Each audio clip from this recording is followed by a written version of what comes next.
सिला दे गया मुझे। बहुत बहुत शुक्रिया। जैसा कि मैंने वादा किया, एक मतलब एक शेर फिर वो बदनाम शुदा गजल, बस बहुत अच्छा सुन रहे हो तो सुनाती हूँ।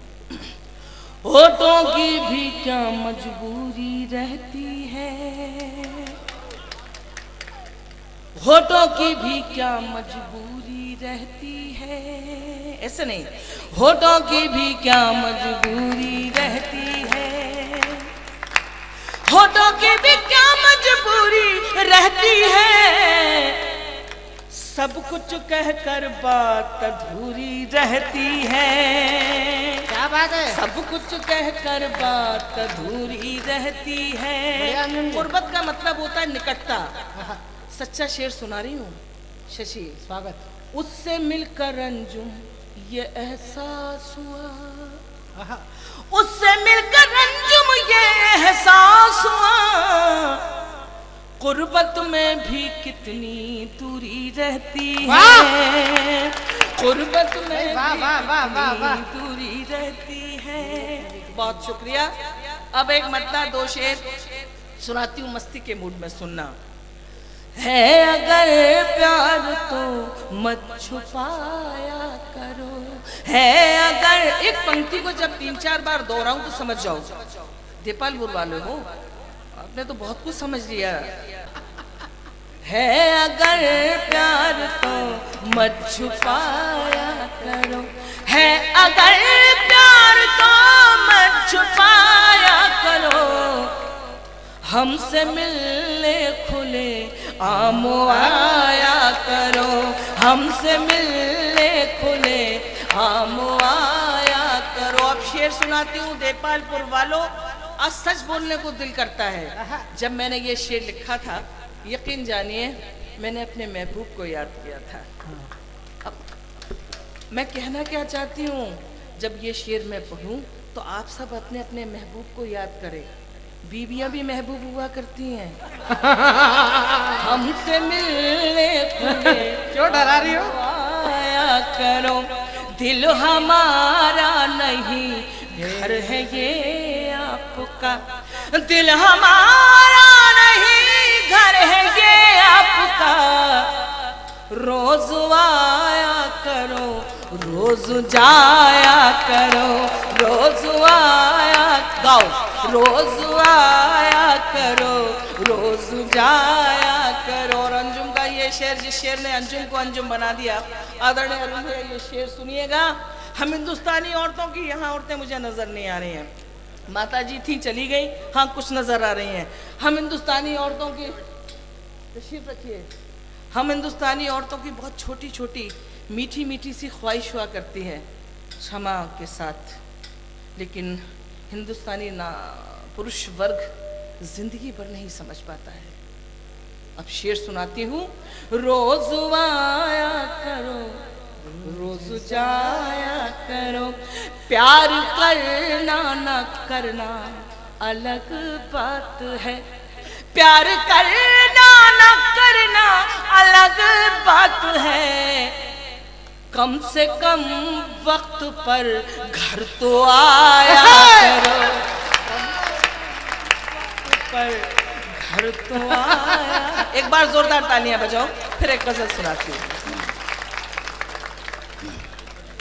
एक मतलब दो शेर सुनाने का दिल करता है। क्या कर रहे हो भाई? क्योंकि मैंने योगेंद्र भैया के बाद पढ़ा है, तो ये गजल पढ़ने को दिल करता है।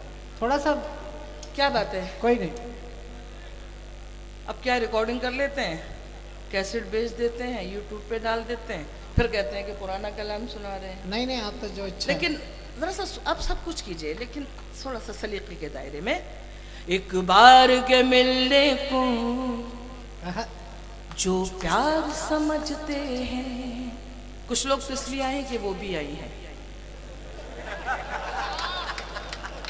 एक बार के मिलने को जो प्यार समझते हैं, 3 बार पढ़ चुकी हूँ। एक बार के मिलने को जो प्यार समझते हैं। पीछे वालों क्या हो गया?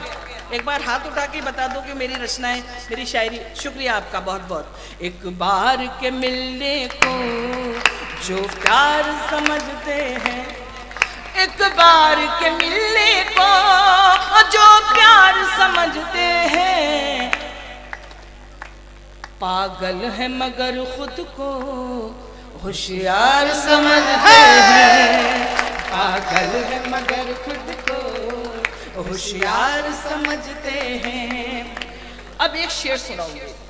बहुत सारी बातें हुई, मेरे छोटे भाई हैं योगेंद्र भाई, लेकिन थोड़ी कभी कभी तकलीफ होती है।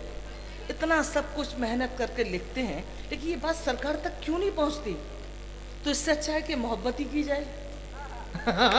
तो मैंने वीरस के कवियों के लिए यूं कहूं कि शशिकांत को, कितना खूबसूरत लड़का है देखो, लेकिन पता नहीं वीरस की बातें करता रहता, मोहब्बत की शायरी करता तो और भी खूबसूरती में इजाफा हो जाता। अब शेर सुनो। चाहत की इबादत को, इस पहलू को मैं ऐसे भी कर सकती हूँ योगन भैया, ये पाकिस्तान को नज़ कर देते हैं। हाँ, वो मोहब्बतों की भाषा नहीं समझता है, मोहब्बतों की जबान नहीं समझता है। या पत्रकार बंधु बैठे होंगे, आदरणीय विधायक जी बैठे हैं, अरुण जी यादव जी बैठे हुए हैं, मैं शेर पढ़ना चाहती हूँ।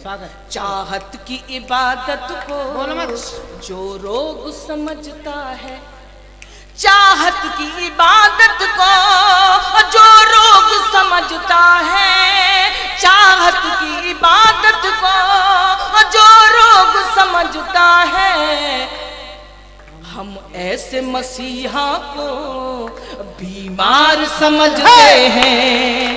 हम ऐसे मसीहा को बीमार समझते हैं। और अंजुम का शेर देपाल बुलवालों के लिए, आसपास से पधारे सारे लोगों के लिए और मन से आशीर्वाद। ये ऊंचे घरानों के बिगड़े हुए लड़के हैं। अच्छा है, अच्छा। ये ऊंचे घरानों के, पता नहीं इशारे करने लगे लोग, मैं देपालपुर के लिए नहीं कह रही हूँ। ये ऊंचे घरानों के बिगड़े हुए लड़के हैं। ये ऊंचे घरानों के बिगड़े हुए लड़के हैं, जो प्यार के मंदिर को बाजार समझते हैं। एक बार दोनों हाथ उठा के अंजुम को आशीर्वाद दे दीजिए। ये ऊंचे घरानों के बिगड़े हुए लड़के हैं, जो प्यार के मंदिर को बाजार समझते हैं। हम मध्य प्रदेश में रहते हैं, हमें फक्र है। ये शेर मैं कहीं नहीं पढ़ती हूँ, लेकिन दिल करता है कि हमारे मध्य प्रदेश के जिम्मेदारान यहाँ बैठे हुए हैं। यकीन मानिए सारी दुनिया मैंने घूम ली, आज तक मुझे ये नहीं लगा कि मैं इस्लाम से ताल्लुक़ रखती हूँ, मुस्लिम घराने में पैदा हुई हूँ। क्या बात है। यकीन मानिए सबसे पहले मुझे ऐसा लगता है कि मैं हिंदुस्तान की बेटी पहले हूँ, बाकी सारी चीज़ें बेकार हैं। कुछ लोग हैं, वो भी हो जाएगा सब, एक आध साल 2 साल की बात है। इस मुल्क के माथे पर एक दाग है वो अंजुम, इस मुल्क के माथे पर एक दाग है वो अंजुम, जो लोग फसादों को त्योहार समझते हैं। जो लोग भाई बढ़िया शेर, वाह, त्योहार समझते हैं, पागल है मगर खुद को। अरे अरे अरे अरे मैं जा थोड़ी रही थी, मैं तो ये देख रही थी कि वाकई में कहीं आप लोगों को ज्यादा तो नहीं सुना रही हूँ। अभी तो एक बार तालियां बजा दो, फिर सुनाते हैं।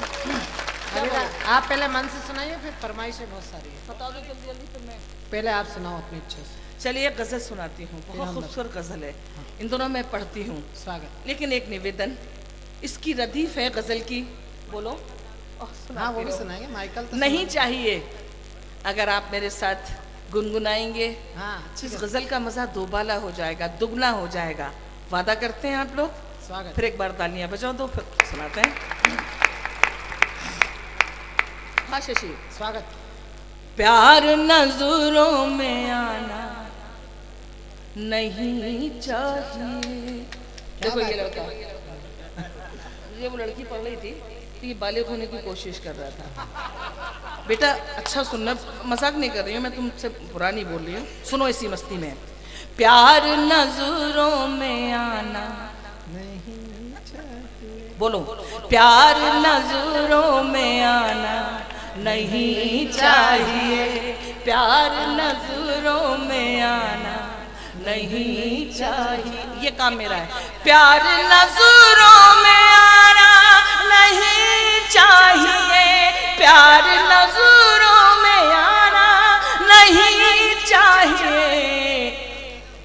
रोज मिलना मिलाना नहीं, रोज मिलना मिलाना नहीं चाहिए, रोज मिलना मिलाना नहीं चाहिए। और एक शेर, बड़ी बहन होने के नाते अपने हंस के, मेरे दो भाई बैठे हैं, उनको नस करना चाहूंगी, क्योंकि ज्यादा देर तक हंसना भी दीवानगी का सबूत हुआ करता है। लोग पागल समझने लगेंगे तुम्हें, लोग लंगड़ा नहीं, ये मैं नहीं बोल सकती, और शशि तुम्हें भी नहीं बोलना चाहिए।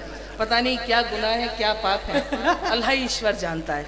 नहीं, बहुत अच्छा लड़का है, बहुत अच्छा सुना, मत करो, ये ठंडी बात होती है। हाँ, गजल का मजा खराब कर दिया। पढ़ो। रोज मिलना मिलाना नहीं चाहिए, लोग पागल समझने लगेंगे तुम्हें। पीछे भी लोग हैं, लेकिन मैं ऐसे नहीं कर सकती, आवाज गायब हो जाती है। लेकिन सुने।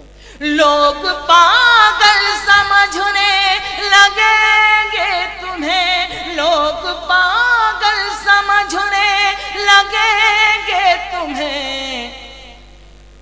रात दिन मुस्कुराना नहीं चाहिए, रात दिन मुस्कुराना नहीं चाहिए। अगला शेर। बारिशों के इरादे खतरनाक हैं। क्या बात है? क्या हुआ? सुने, चलो जाने दो ना, क्या बात? अरे वो मेरे बात पढ़ेंगे, क्यों परेशान हो रही है? तो पता नहीं देपालपुर वालों, क्या बात है? बारिशों के इरादे खतरनाक हैं। वो तैयारी करने गए हैं, मेरे बात पढ़ना है ना।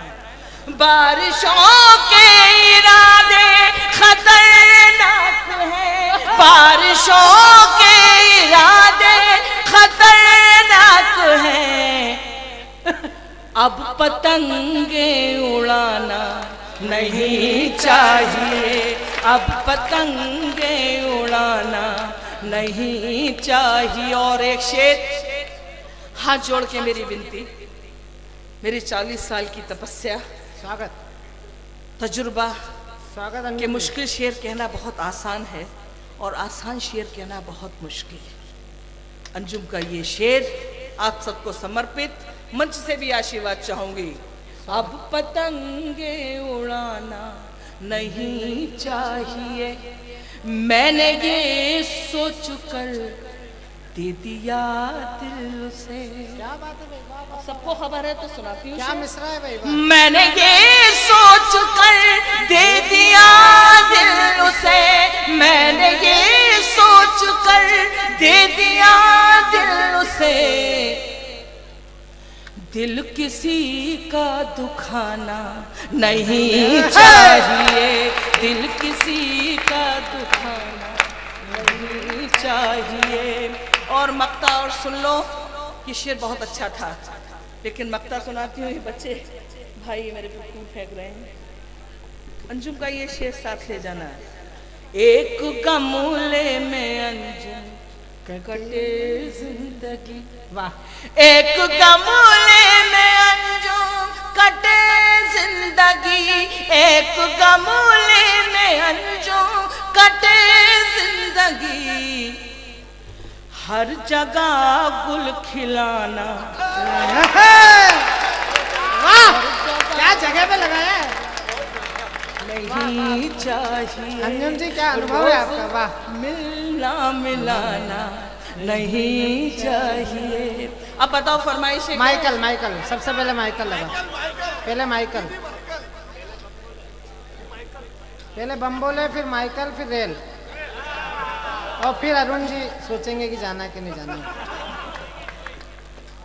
अच्छा, अब देखो होली का मौसम तो है नहीं, लेकिन ऐसा सोचो कि हमने कल होली खेलना है या आज खेली है। सुनो सुनो भाई, रंग का, भंग का, उमंग का, तरंग का एक गीत सुना। गुलाबी, हाँ। अब तुम मत करो। चलो चलो, हाँ अच्छी बात है। हाँ, क्या मौके पे याद दिलाइए। एक गजल का मतलब सुन लो। 1000 रुपए में देखो कहीं और। जो शशि ने कहा था ना, वो लड़की कह रही थी कि देखो कहीं और, अब मैं कह रही हूँ देखो कहीं और। रंगों में घुली लड़की क्या लाल गुलाबी है, रंगों में घुली लड़की क्या लाल गुलाबी है।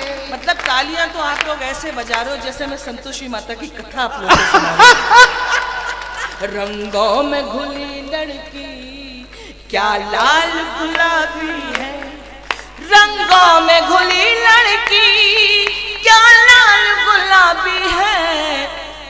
सब देख के कहते हैं क्या माल गुलाबी है, सब देख के कहते हैं क्या माल गुलाब। मैं सब तरह की शायरी कर लेती हूँ। अब शेर सुनो। जो पिछले बरस तूने, हैंग क्यों करा है, जो पिछले बरस तूने होली में भिगोया था। गीत बहुत सुने होंगे होली के, गजल सुनाती है अंजुम।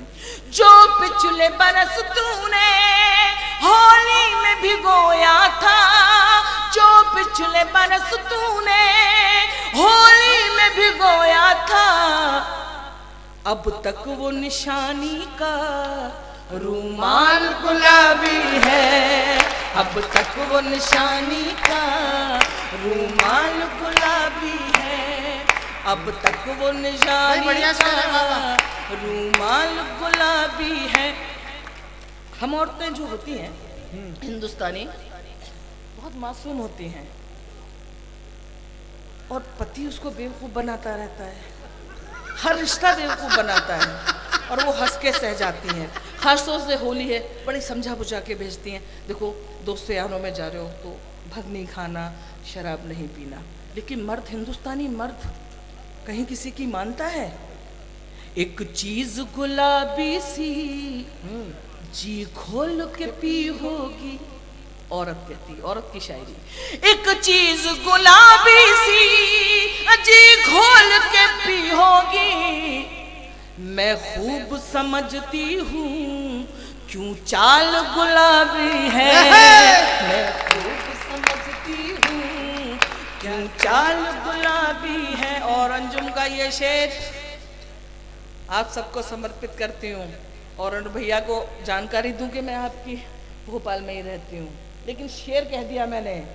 सुनती थी गुलाबी था जयपुर भी कभी पहले, सुनती थी गुलाबी था जयपुर भी कभी पहले, अब आके कोई देखे भोपाल गुलाबी है, अब आके कोई देखे भोपाल गुलाबी है। सब देख के, भूल गई हूँ आखिरी, सब देख के कहते हैं क्या माल गुलाब, तालियां बजाओ, क्या माल गुलाबी है।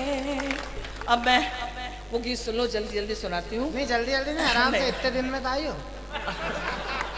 इतने दिन बाद आई हूँ, बुलाया ही नहीं। अक्सर लोग मुझे आजकल मिल रहे हैं, अरुण भैया सच्ची कह रही हूँ, विधायक जी मिलते हैं और कहते हैं अंजुम जी हम आपको बचपन से सुन रहे हैं। मुझे ये समझ में नहीं आता है कि वो मेरे बचपन से सुन रहे हैं कि खुद के बचपन से सुन रहे हैं। और ऐसा लगता है शायद मेरे बुढ़ापे का एहसास मुझे दिलाया जा रहा है। अच्छी बात है, सुनो। भंग चढ़ी होले होले, सारे लोग बम बोले बोलेंगे। अब तुमने मुझे मूड में ला दिया। भंग चढ़ी होले होले हम तो कहेंगे बम भोले, भंग चढ़ी होले होले हम तो कहेंगे बम भोले, तोप चले या हथ गोले हम तो कहेंगे बम बोले, हम तो कहेंगे बम बोले, हम तो कहेंगे बम बोले। अब देखो जो भंग खाता है वो नशे की तासीर समझता होगा। मैंने तो सिर्फ सोचा है एक बार खा भी ली तो बहुत अच्छे बंद हो गए। अब सुनाती हूँ। आकाशों की सैर करा दे ये जंगल की बूटी, आकाशों की सैर करा दे ये जंगल की बूटी, जिसने ये बूटी ना खाई उसकी किस्मत फूटी। आकाशों की सैर करा दे ये जंगल की बूटी, जिसने ये बूटी ना खाई उसकी किस्मत फूटी। खाए उम्र भर हिचकोले हम तो कहेंगे बम बोले, खाए उम्र भर हिचकोले हम तो कहेंगे बम बोले, हम तो कहेंगे बम बोले। अब ये खतरनाक बंद सुना रही हूँ, बस जल्दी से समझ जाना, भंग की तासीर देखना। ठंडाई से बढ़ जाती है इन आँखों की ज्योति, सच है ना ये? हाँ। आगे का दिखता है। ठंडाई से बढ़ जाती है इन आँखों की ज्योति, कुर्ता नीचे से पहना है और ऊपर से धोती। वाह। बांध रहे हैं बिन खोले हम तो कहेंगे बम बोले। बड़े शरीफ लोग हैं। भंग चढ़ी होले होले हम तो कहेंगे बम बोले। अब देखो भंग कैसे मिलती है, मैंने अपने शब्दों में बनाने की कोशिश की है। छनी छनाई नहीं मिलेगी ले गोले ही खा ले। क्या बात है। छनी छनाई नहीं मिलेगी ले गोले ही खा ले, तोले तोले क्या करता है बिन तोले ही खा ले। वाह। अब चाहे धरती डोले हम तो कहेंगे बम बोले। भंग चढ़ी होले होले हम तो कहेंगे बम बोले, हम तो कहेंगे बम बोले, हम तो कहेंगे बम बोले। अब बस एक गीत, जिस गीत ने अंजुम को अंजुम बना दिया। मित्रों, अगर अंजुम जी का अभी तक का काव्य पाठ आपको अच्छा लगा हो तो जरा एक बार हाथ ऊपर करके अंजुम जी की थकान दूर कर दीजिए कि आपने उन्हें बहुत मन से सुना। हम करीब करीब महीने में 4-6 दिन किसी ना किसी कवि सम्मेलन में साथ होते हैं। अंजुम जी आपकी बहुत तारीफ कर रही है, कोई बड़ी बात नहीं, लेकिन मैं इस बात का चश्मदीद गवाह हूँ कि जिस तरह से अंजुम रहबर जी को आपने सुना है, मुझे नहीं लगता कि पिछले 1-1.5 महीने में किसी शहर ने इस प्यार से सुना होगा। एक बार ज़रा अपने लिए ताली बजाइए। और मैं अंजुम जी से निवेदन करूंगा कि आज उनके खजाने में जो भी हीरे मोती हैं वो देपालपुर की हमारी इस काव्य रसक जनता पर जरूर लुटाएं। आदरणीय अंजुम रहबर। सच तो यही है कि जो शशि कह रहा है, स्वागत दीदी। सारी दुनिया में बहुत मोटे मोटे लिफाफे मिलते हैं, लेकिन एक कैसेट होती है, यहाँ से बस सुनाए और अपना लिफाफा। यकीन मानिए आज दिल कर रहा है कि बहुत सारा सुनाऊं, इतना अच्छा आप सुन रहे हैं, उसके आगे मोटे मोटे लिफाफे के कोई माने नहीं है।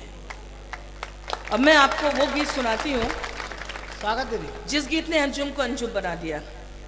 रेलगाड़ी को सिंबल माना, कई आवाज़ों ने इसको गाया है। रेलगाड़ी को सिंबल माना है, प्रतीक माना है, और ये बात बताने की कोशिश की है कि रेलगाड़ी सिर्फ रेलगाड़ी नहीं दीदी बल्कि पहले माइकल। अरे आप माइकल सुने नहीं, बिना नहीं, छोड़ेंगे नहीं, नहीं नहीं, आपको। हाँ एक बार नहीं। एक बार जरा ताली बजाइए। माइकल सुनना चाहते हैं, सुना कैसे? फिर रेल से समापन करेंगे दीदी आपके काव्य पर। अब माइकल क्यों सुनना चाहते हो? माइकल से इंदौर में मिल लो, वो ज्यादा अच्छा है। माइकल आए थे इस मंच पे।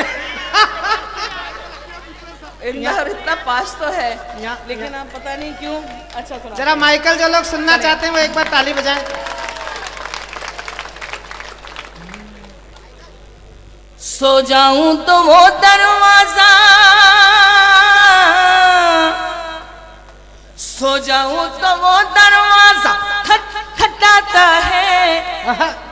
आधी रात को माइकल दारू पी के आता है। आधी रात को माइकल, गाना भी है, आधी रात को माइकल दारू पी के आता है। सो जाऊं तो वो दरवाजा खटखटाता है, सो जाऊं तो वो दरवाजा खटखटाता है। गाओ।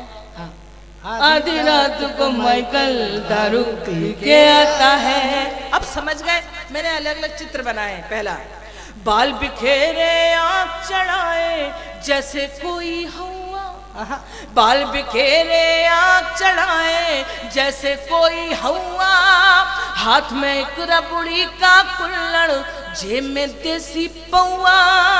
हाथ में एक रबड़ी का कुल्हड़, जेब में देसी पौआ। चुन्नू मुन्नू लल्लू कल्लू सबको जगाता है।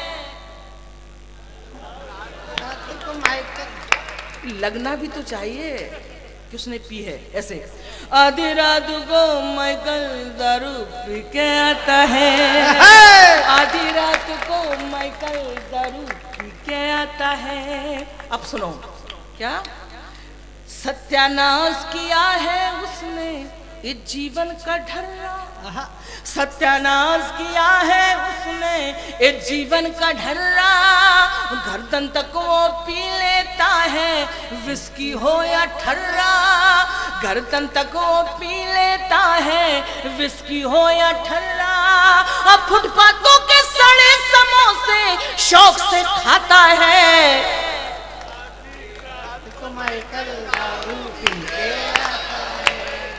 अब देखो कितनी बार सुन कहूँ मैं। शशि भी मुझे 30 वर्षों से सुन रहा है, वो भी नहीं, उसे भी नहीं आता। कहो आधी रात को माइकल दारू पी के आता है। मतलब अगर वो माइकल देख ले तो उसका नशा ही उतर जाएगा। आधी रात को माइकल दारू पी के आता है। अब मैंने एक बंद अच्छा सुनाना चाहती हूँ और मैं अपने माइकल तक मेरी आवाज पहुंचे। स्वागत। याद आता है देख के उसको देवदास का सीन।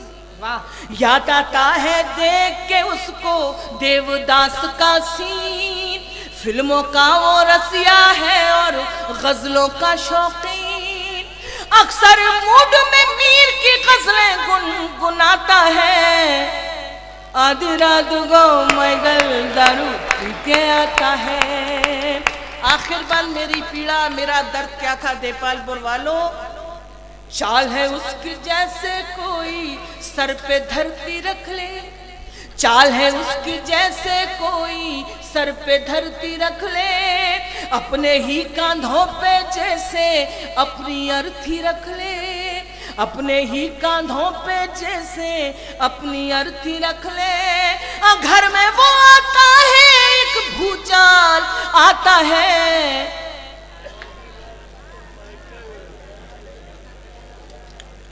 आधी रात को माइकल दारू पी के आता है। आखिर बंद जितने भी माइकल भाई साहब यहाँ बैठे हैं उनसे क्षमा याचना के साथ पीने वालों की टोली में हर गीदड़ है शेरू। पीने वालों की टोली में हर गीदड़ है शेरू। बहुत सारे लोग सोच रहे हैं कि क्या कह रही हैं। पीने वालों की टोली में हर गीदड़ है शेरू। मेरा सीधा सादा माइकल बन जाता है भैरू। मेरा सीधा सादा माइकल बन जाता है भैरू। अब प्यार जताने वाला मुझको आँख दिखाता है। अब सब गा दें। आधी रात को माइकल दारू पी के आता। Rail rail rail rail rail rail rail छुक छुक छुक छुक छुक छुक अंजुम जी छुक छुक। अंजुम रहबर जी इस कवि सम्मेलन को अगर कुछ देकर जाएंगी तो उनका ये आखिरी गीत जो उनकी पहचान है पूरी दुनिया में, जीवन को सिंबल मानकर, रेलगाड़ी को प्रतीक बनाकर, गीत ऐसे भी कहा जा सकता है। मैं चाहता हूँ अंजुम जी ने बहुत मन से सुनाया, एक बार जोरदार मन भर के ताली बजा दीजिए एक अंतिम गीत के लिए। मैं उनसे ये मेरी जिंदगी का सबसे अच्छा गीत जो माँ सरस्वती ने मुझसे लिखवा दिया। रेल क्या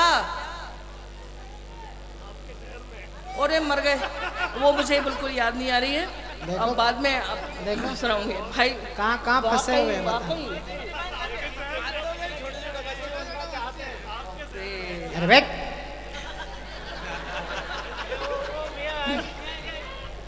अच्छा ठीक है, गीत सुनाती हूँ उससे पहले एक गजल इन दिनों में पढ़ती हूँ। स्वागत दीदी। मोबाइलों का आप सुनिएगा इसलिए पढ़ती हूँ। मोबाइलों का ज़माना आ गया, चिट्ठियों के मौसम चले गए, वो खुशबुएं चली गई, वो इंतज़ार चला गया। मुझे उदय प्रताप सिंह जी का शेर याद आता है कि मोबाइलों के दौर के आशिक को क्या पता मोबाइलों के दौर के आशिक को क्या पता रखते थे कैसे खत्मे कलेजा निकाल के। एक गजल मैंने लिख दी, ईश्वर ने उससे लिखवा ली। पर चिट्ठियां बोलना नहीं, बैठा रहने दो कोई भाई, बेटा नहीं जीते, बुझाओ, चलो बुझाओ, गंदी बात, अच्छी बात नहीं है। पढ़ती रहती हूँ मैं सारी चिट्ठियां, यूट्यूब पे तो सुन ली होगी, कहीं ना कहीं पहुंच तो गई होगी। पढ़ती रहती हूँ मैं सारी चिट्ठियां, पढ़ती रहती हूँ मैं सारी चिट्ठियां, रात है और है तुम्हारी चिट्ठियां। क्या हो गया बोलो? रात है और है तुम्हारी चिट्ठियां। अब गजल यहाँ से शुरू होती है। जिन लोगों ने चिट्ठियां लिखी हैं वो महसूस करें। आओ तो पढ़कर सुनाऊंगी तुम्हें, आओ तो पढ़कर सुनाऊंगी तुम्हें, लिख रखी है ढेर सारी चिट्ठियां, लिख रखी है ढेर सारी चिट्ठियां। अब सुनना, तुम हो मेरे पास लेकिन दुख है ये, तुम हो मेरे पास लेकिन दुख है ये, अब नहीं आती तुम्हारी चिट्ठियां, अब नहीं आती। अच्छी तो लग रही है ना, तालियां बजा के बताओ। तुम हो मेरे पास लेकिन दुख है ये, अब नहीं आती तुम्हारी चिट्ठियां। अब शेर सुनना, हम नजर आएंगे विक विक हर्फ में अक्षर, हम नजर आएंगे एक हर्फ में, जब जलाओगे हमारी चिट्ठियां, जब जलाओगे हमारी चिट्ठियां।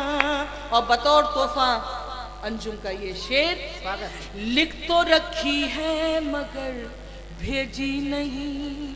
क्या बात है? ये शेर, लिख तो रखी है मगर भेजी नहीं, लिख तो रखी है मगर भेजी नहीं, है अभी तक वो कुंवारी चिट्ठियां, है अभी तक वो कुंवारी चिट्ठियां। हिंदुस्तान में रहते हैं, संस्कार को आज भी जीते हैं। क्या बात है? डांटते अंजुम है मुझको घर के लोग, डांटते अंजुम है मुझको घर के लोग, सबने पढ़ ली है तुम्हारी चिट्ठियां, सबने पढ़ ली है तुम्हारी चिट्ठियां। अब वो गीत मुझसे पढ़ा नहीं जा रहा है, ये तो आपकी मोहब्बतें हैं कि बहुत बहुत शुक्रिया अदा करती हूँ, कितनी मोहब्बत से आपने मेरी शायरी को मुझे सुना। अब वो गीत सुना देती हूँ जिस गीत ने अंजुम को अंजुम बना दिया। रेलगाड़ी को सिंबल मार के, प्रतीक मान के ये बात बताने की कोशिश की है कि रेलगाड़ी सिर्फ रेलगाड़ी नहीं बल्कि हमारी आपकी ज़िंदगी है, हमारा आपका जीवन है। एक सच्चा और अच्छा गीत सुनाती हूँ, एक बार मुझे हौसला दे दीजिए कि मैं इसको बैठा लो, बैठ जा भैया। चुक चुक चुक चुक रेल चली है जीवन की। क्या बात है? चुक चुक चुक चुक रेल चली है जीवन की, चुक चुक चुक चुक रेल चली है जीवन की। हंसना रोना जागना सोना खोना पाना सुख दुख दुख सुख, वाह। चुक चुक चुक चुक रेल चली है जीवन की। जब मैं छुक छुक पर आऊं, जब मुझे आशीर्वाद दें, फिर से पढ़ती हूँ। छुक छुक छुक छुक रेल चली है जीवन की, छुक छुक छुक छुक रेल चली है जीवन की। हंसना रोना जागना रोना गोना पाना सुख दुख दुख सुख, छुक छुक छुक छुक रेल चली है जीवन की। अब जीवन की रेल कैसे चलती है महसूस करें। छोटी छोटी सी बातों से मोटी मोटी खबरों तक, छोटी छोटी सी बातों से मोटी मोटी खबरों तक, ये गाड़ी ले जाएगी हमको माँ की गोद से कब्रों तक, ये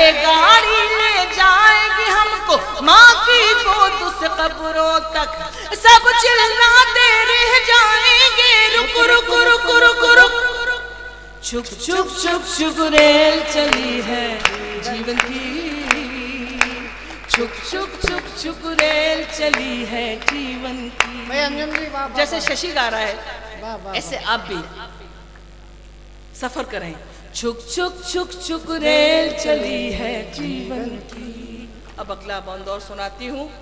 सामा बांध के रखो लेकिन चोरों से होशियार रहो। चोर कौन सा है तलाश करो। सामा बांध के रखो लेकिन चोरों से होशियार रहो। जाने कब चलना पड़ जाए चलने को तैयार रहो। जाने कब चलना पड़ जाए चलने को तैयार रहो।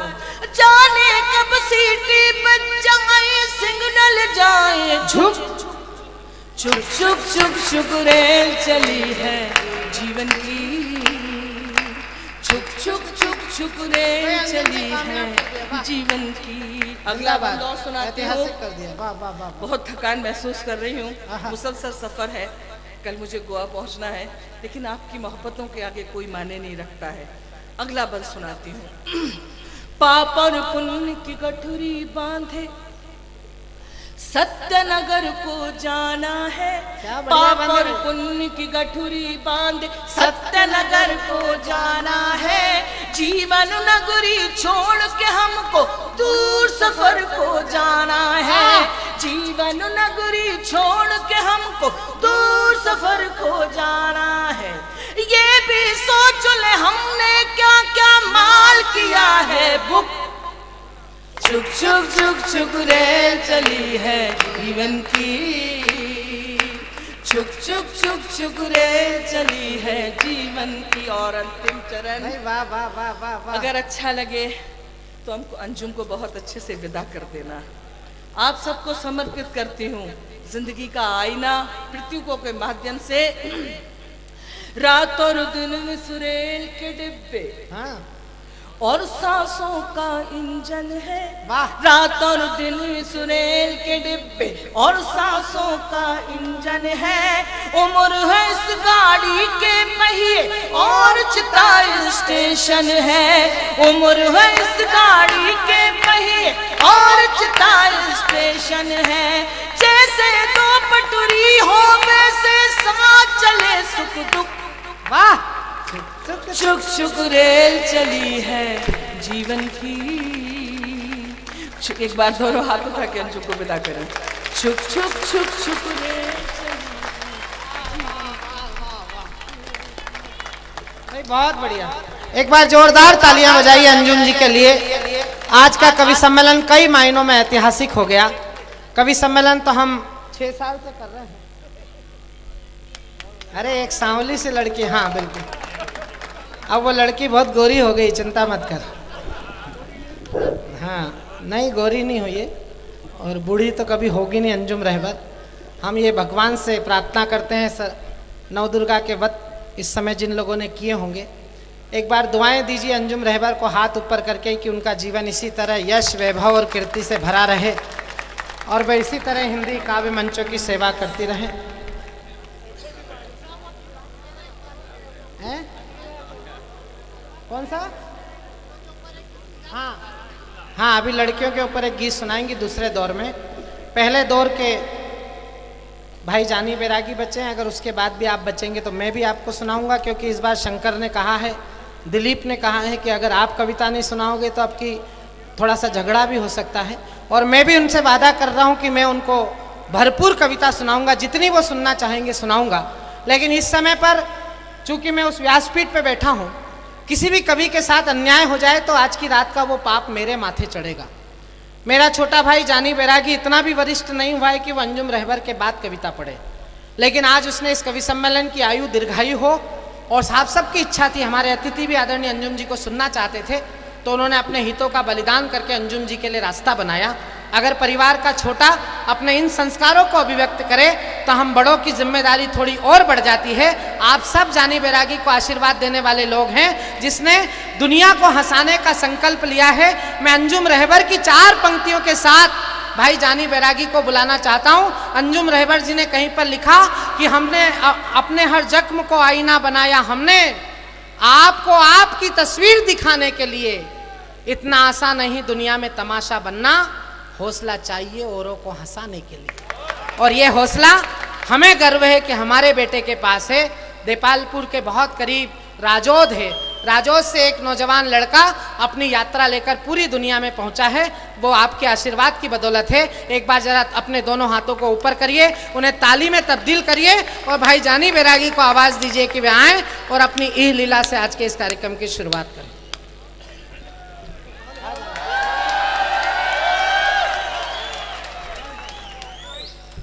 ज्यादा आप उसके इंप्रेशन में मत आओ, वो कपड़े ही नहीं पहन के आया है।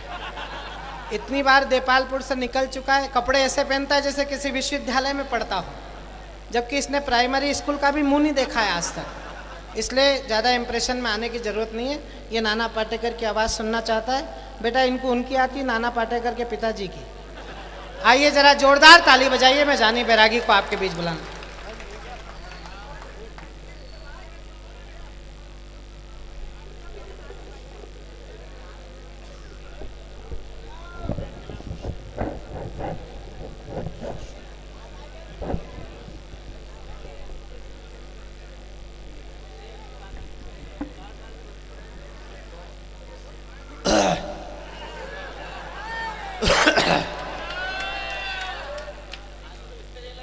देखो ऐसा है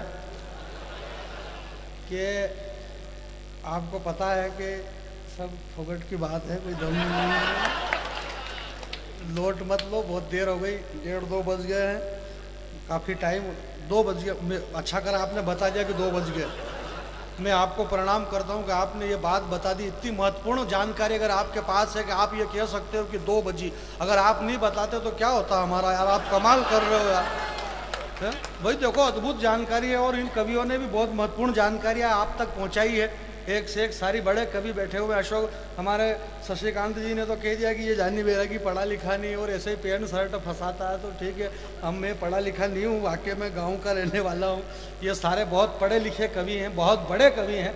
हालांकि इन्होंने भी कोई पढ़ लिख के बड़ा काम नहीं कर दिया, काम तो वही कर रहे जो मैं कर रहा हूँ।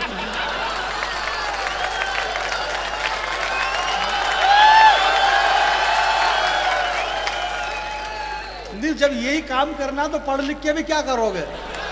जबरदस्ती नाम के आगे पीछे डॉक्टर घुसेड़ रहे हो, डॉक्टर भुवन मोहिनी, डॉक्टर भुवन मोहिनी। और शशिकांत जी ने परिचय भी दिया कि उदयपुर की रहने वाली, प्रतापगढ़ में ससुराल और अभी इंदौर में रहती है। जीवन में भटकन तो देखो, भटकन।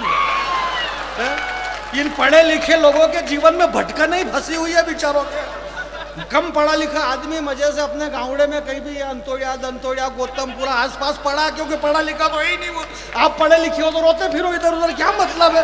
मैं बिल्कुल पढ़ा लिखा नहीं हूँ। डॉक्टर भुवन मोहिनी वो डॉक्टर पढ़े लिखे लोग हैं और दुनिया भर की प्यार मोहब्बत की बातें कर रहे हैं। और आप भी सुन रहे हो, इनके दांतेड़ो दो आदमी और सोयाबीन कटाड़ो 200 रुपया में, मालूम पड़े डॉक्टर कहीं में। लोकतंत्र का सबसे बड़ा स्तंभ है ये साहित्य कविता मेरे दोस्त। और अब मैं आपके बीच में एक बात कह रहा, जो जा रहे हैं दादा आप बैठ जाओ नीचे, अब उठ के मत जाओ, मत ना। मैं हालांकि ये मेरी आदत में यूँ कहने का, जाओ भले हगराई जाओ, मैं कहीं लड़ दौड़ो। अपना कमिटमेंट पप्पू भाई से है, मेरे को कोई फर्क नहीं पड़ता, भले हगराई जाओ, हमें भी हमारे घर जाओ। पर ठीक है भाई, ये तो कह देते हैं अपन, सामान्य बात है। देखो क्या है, मैं एक तो झूठ नहीं बोलता हूँ। सार्वजनिक झूठ इस कवि सम्मेलन में शुरू होते से ही झूठ चालू, कवि सम्मेलन शुरू होते से ही चालू। देश के बड़े बड़े कवि और कवित्रियां झूठ बोल रही है। ये भुवन मीन मेरी छोटी बहन, ये मेरा छोटा भाई, ये मेरी बड़ी बहन, ये मेरे बड़े भाई साहब, ये मेरे छोटे भाई साहब। यार कितना बड़ा झूठ बोल रहे हो यार तुम यार, काई के भाई बहन भाई। अब ये कह रहा कि ये मेरी छोटी बहन। अब यार ये देवास रहता, वो उदयपुर रहती ना, कहाँ क्या मतलब पिताजी यही काम करते थे, इधर उधर दौड़े थे। कैसे भाई बहन की बातें कर रहे हो? भाई मैं ये काम मैं नहीं कर, मैं ये झूठ बोल ही नहीं सकता। और कैसे बोले यार ऐसा झूठ? कि सरस्वती के मंच से ये झूठ बोले कि ये मेरी बहन है, ये भुवन मोहिनी। मेरी कोई बहन नहीं यार। रात की 2 बजे, मतलब मेरी बहन रात की 2 बजे यहाँ क्या करे यूं? और मेरी बहन अगर रात की 2 बजे यहाँ रहे तो मेरे जिया जी गालड़ा पे बीड़ी चटाड़ दे, कई बात करो तो ऐसा हो ही नहीं सकता यार।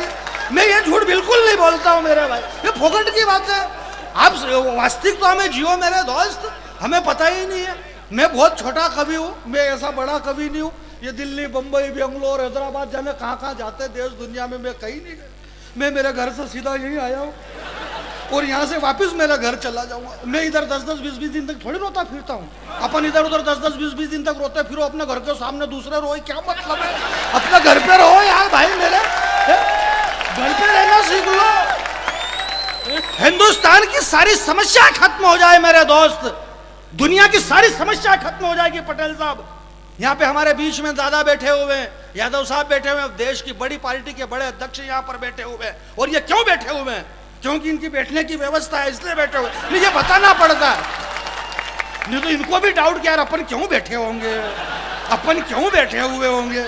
हालांकि अभी स्थिति बैठने जैसी है, परंतु आप बिल्कुल फिक्र मत करें, निकलता जाएगा समय, सब कुछ। समय बहुत ताकतवर होता है मेरे भाई। आप क्या बात कर रहे हो? आप घर पे रहो बस। नहीं, सही कह रहा हूं मैं। इस देश की सारी समस्या का मेन कारण ही है कि हम घर छोड़ रहे हैं। याद कहाँ बोला मोदी जी, लंदन में, कभी अमेरिका में घूमते फिरे, विदेशों में जिंदगी भर। जब से प्रधानमंत्री बना और मोदी जी विदेशों में घूम रहे, और अच्छे दिन आएंगे, अच्छे दिन आएंगे। आप विदेश में घूमते रहे और यहाँ देश के अंदर आ गई 17 जवानों की लाश। काश अगर हम देश में होते तो ये 17 लाशें नहीं आती। ये तो हिंदुस्तान के बेटे का पराक्रम था। 17 के बदले 34 जाकर के हिंदुस्तान की सेना ने मारे। 34। योगेंद्र शर्मा कारगिल के अंदर कविता पढ़ने के लिए गए, इन्होंने कहा बोले 17 जवान के बदले 17 दूनी 34, तो आपने 36 क्यों मार दिए? एक अपना ही देपालपुर को फंसो तो बोले 2 रुपया सैकड़ा को ब्याज, 2 रुपया ब्याज को। 17 के बदले 36। घर पे रहना सीखो। पूरे देश को कह दिया, बोलो चाय अभियान चला दिया मोदी जी ने, चाय अभियान। चाय पीते रहो, चाय पीते रहो। आप चाय पीते रहो और जागते रहो। आप चाय पियो, जागो, और अपन घूमे विदेश। तरह तरह के आइटम निकाल रहे हैं यार मेरे दोस्त। मैं आपके बीच में एक बात कहना चाहता हूँ, यह हिंदी साहित्य का मंच है और मंच भी इन पहलवानों का है। पहलवान कवि सम्मेलन कराए, कोई मामूली बात है ये। परंतु पहलवान का मतलब क्या है? पहलवान एक ऐसी पहल करे जो साहित्य के लिए। मेरे दोस्त, इस गांव के अंदर मैं आपके बीच, ताली मत बजाओ। मैंने कहा क्या कि बजाओ यूं? अरे भाई, माल ओरिजिनल होगा तो मार्केट में अपने आप बिकेगा। विज्ञापन की क्या जरूरत है कि ताली बजाओ ना, ताली बजाओ ना, हाथ ऊंचा करो ना, नीचा करो ना। कोई कहता टांगड़ा ऊंचा करो तो टांग ऊंचा करेंगे क्या? क्या मतलब है यार ऐसे? आप इतने भोले भाले लोग हो यार। भाई ये काम कोई नया काम नहीं हो रहा है। श्री कृष्ण जी को आपने पढ़ा होगा, पढ़ा ही होगा, यादव होगा, कवि सम्मेलन है तो कृष्ण जी यादव थे, गीता तो पढ़ी होगी। कृष्ण जी ने अर्जुन से गीता में कहा कि हे अर्जुन, इस संसार के अंदर, इस सृष्टि पे नया कुछ भी नहीं है। मनुष्य एक चिमटी भर मिट्टी नया निर्माण नहीं कर सकता, एक बूंद जल का निर्माण नहीं कर सकता, एक टुकड़ा आकाश का नया निर्माण नहीं कर सकता, धरती का नया निर्माण नहीं कर सकता। जो भी है सब इस सृष्टि पे पुराना है अर्जुन। रोग, शोक, दुख, जितने सारे सिस्टम है इस दुनिया में सब पुराने। Surgical operation, surgical operation, surgical operation, कोई नई बात है कहीं? हैं बालाजी ग्रुप के लोगों, आपको पता ही नहीं है पप्पू भैया ये क्या है सर्जिकल ऑपरेशन? कोई आज पहली बार हो रहा है क्या ये? अरे आज से 17 लाख साल पहले बालाजी महाराज ने लंका में गए और रावण ने पकड़ा, बोले किसके कहने पे तूने अक्षय कुमार को मारा? तो हनुमान जी ने कहा कि जय मोई मारा तहीं पर बांधा हूं तने तुम्हारा, जिसने तुमने मेरे को मारा तो मैंने तुमको मारा। ये सर्जिकल ऑपरेशन तो लाखों साल पहले से हो रहे हैं इस देश में, कोई आज हो रहे हैं क्या? आदमी की बॉर्डर में, सीमा में घुस करके ऑपरेशन करना, ये सर्जिकल। बॉर्डर में अंदर जाकर के मार करके आ गए हमारे बालाजी महाराज। ये बात हुई हो तभी तो ये कवि सम्मेलन हो रहा है बालाजी वालों का है। ये बहुत सारे सिस्टम चले आ रहे हैं भैया, ये सब जानकारी में होना चाहिए। कई सारी जानकारी अरुण भैया और इनको भी नहीं है, और इनको नहीं इसलिए इनको, या तो मेरे को इनके साथ रहना चाहिए ताकि मैं बताता रहूं कि ऐसा ऐसा है, और ये ऐसा नहीं करे तो फिर इनको मेरे साथ रहना चाहिए। भाई किसी को तो साथ में रहना पड़ेगा कि नहीं रहना पड़ेगा? भाई जानकारी होना जरूरी है। नहीं, हमें ये मालूम नहीं है जैसा मालूम ही नहीं किसी को, बोला रहे यार वो अफजल ऐसा कह दिया, अफजल गुरु ने यूँ कह दिया और वो यूँ कह दिया, और वो एक जेएनयू के अंदर कन्हैया कुमार ने उठ के कह दिया, बोले घर घर से अफजल निकलेंगे, घर घर से अफजल निकलेंगे। कन्हैया कुमार कह रहा जेएनयू के अंदर, एक जवाहरलाल नेहरू यूनिवर्सिटी से कन्हैया कुमार ने कहा, बोले घर घर से अफजल निकलेंगे, देश के टुकड़े होंगे। मेरे दोस्त, जैसा बात यह है कि जिसके अंदर जो भावना होती है वो कभी भी नहीं छिपती है। नीच त्याग सकता न नीचाई को, आम त्यागे न खट रस। 100 रुपये किलो भी अगर आम हो जाएगा तो उसमें खट्टापन कभी भी नहीं जाएगा। कन्हैया कुमार ने कह दिया कि घर घर से अफजल निकलेंगे, घर घर से, और पूरे देश में हाहाकार मच गई। बोले ये कन्हैया ऐसे संबोधन कर रहा है कि घर घर से अफजल निकलेंगे। भाई इसमें कौन सी नई बात है? पाटीदार के घर से पाटीदार निकलेंगे, सिरवी के घर से सिरवी निकलेंगे, पटेल्स के घर से पटेल निकलेंगे, कलोता के घर से कलोता निकलेंगे, बैरागी के घर से बैरागी निकलेंगे। तो जिस घर में अफजल घुसा वहां से अफजल ही निकलने, उसमें कौन सी नई बात? अफजल घुसा होगा तो निकलेगा, वहां घुसा था अफजल तो निकलेगा अफजल।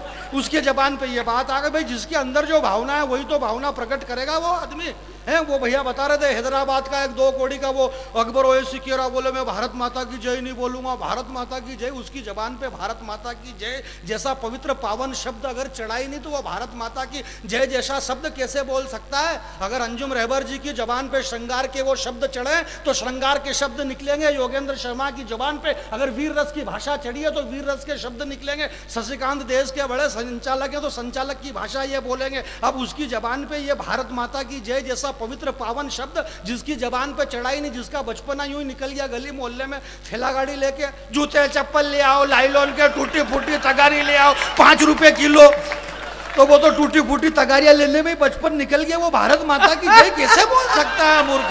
वो कैसे जाने इन बातों को? भारत माता की जय बोलना कोई मामूली बात है क्या है? खून गर्दन पे खून, छुरी रख दो और गर्दन को खून बा। उस मूर्ख को ये पता नहीं है। मैं देश के इन बड़े लोगों के बीच में एक बात कहना चाहता हूं।